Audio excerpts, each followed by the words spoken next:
Bueno, no te lo perdías por nada del mundo.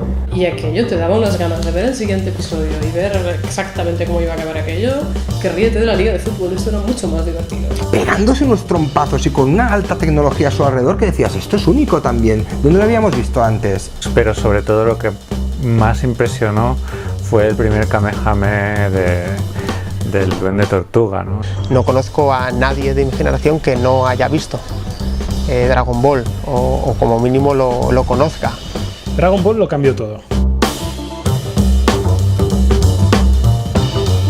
Fuimos invadidos auténticamente por cientos de niños cambiando fotocopias de bola de drag. La verdad es que les mirábamos como chiflados. Todo el mundo se lanzó al Mercado Santo sin saber lo que se iba a encontrar allí. Y allí lo que te encontrabas era eso, fotocopias. No, esto era un poco como descubrir tesoros, un poco de arqueología. Chicos, con esto sobrevivíamos hace tantos años.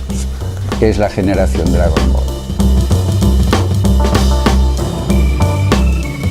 Y yo, hola, pero ha salido en cómic Dragon Ball, y a partir de ahí era algo ya religioso, cada semana.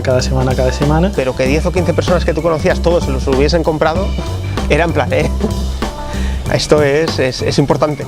Creo que compré 2, si no me equivoco.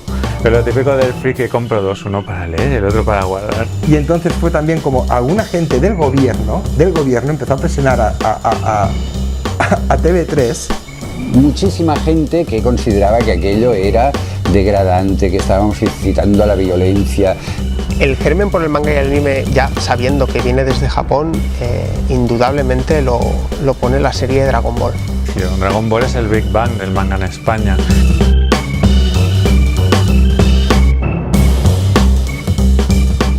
Y creo que va a durar.